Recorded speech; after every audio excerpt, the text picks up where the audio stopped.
Usulan hak angket kecurangan pemilu 2024 yang bergulir di DPR sejak Selasa lalu belum gayung bersambut di elit partai. Para elit partai pengusung Ganjar Pranowo, Mahfud MD maupun Anies Baswedan, Muhaimin Iskandar belum memberikan respon menyambut usulan hak angket.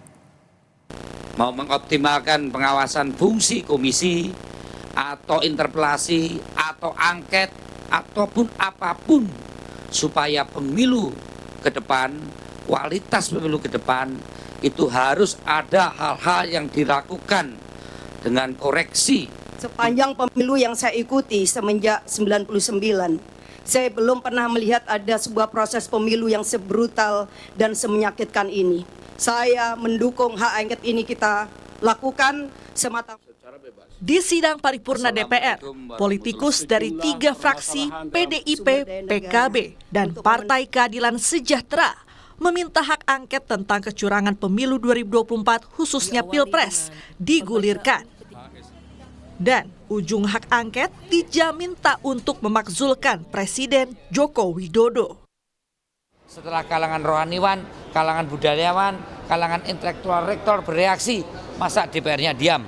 Maka usulan hak angket silahkan itu menjadi kajian usulan kawan-kawan DPR untuk digulirkan menjadi suatu mekanisme di dalam fungsi pengawasan. Tidak ada urusan angket dengan pemakzulan. Tapi di tengah desakan kepada PDI Perjuangan memimpin pengguliran hak angket di Senayan, justru pimpinannya di DPR yakni Puan Maharani tidak hadir. Tak cuma Puan yang ketua DPR, Ketua Umum PKB yang juga Wakil Ketua DPR Muhaimin Iskandar juga tak hadir di sidang perdana pasca pemungutan suara 2024. Dinamika politik setelah sidang paripurna juga belum menunjukkan geliat kekompakan para elit partai yang sebelumnya berjanji menggulirkan hak angket.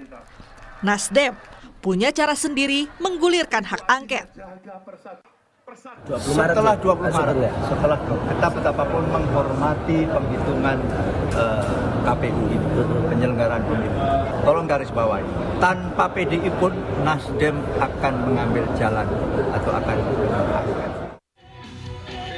Sementara Partai Persatuan Pembangunan atau P3 tak janji, meski kawan koalisi Pilpresnya PDIP menggulirkan hak angket. Hak angket itu hak politik. Ada hak menyatakan pendapat, hak angket, dan hak interpelasi. Pilihan ini kan belum ditentukan mana yang diambil. Kan belum. Fraksi-fraksi juga belum bersikap. Kami pun belum melakukan rapat internal. Insya Allah dalam waktu dekat akan kita kabari kalau sudah bersikap. Karena anggota masih ngawal rekapitulasi suara di tingkat kabupaten dan provinsi. Supaya nggak hilang. Usulan hak angket memang sudah jadi tak hangat setelah di sidang paripurna Selasa lalu tak jadi perbincangan di masyarakat. Meski demikian, analis politik Universitas Islam Negeri Syarif Hidayatullah yakin pernyataan 3 politikus di sidang paripurna jadi momentum keseriusan politikus DPR menggulirkan hak angket. Maka satu-satunya cara untuk melihat apakah hak angket ini serius atau tidak digulirkan oleh teman-teman fraksi di DPR adalah segera mengusulkan ini kepada pimpinan DPR. Tanpa itu semua ya saya kira memang publik menilai ini hanya sebatas alat bargain position, hanya sebatas omongan-omongan politik yang saya kira memang validasi keseriusannya itu perlu dipertanyakan. Apalagi yang perlu ditunggu.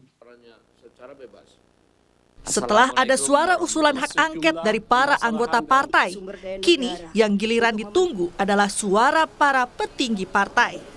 Di tengah senyapnya perbincangan hak angket di masyarakat, apakah komitmen 3 partai koalisi perubahan dan 2 partai koalisi Ganjar Pranowo Mahfud MD masih sama? Tim Liputan Kompas TV.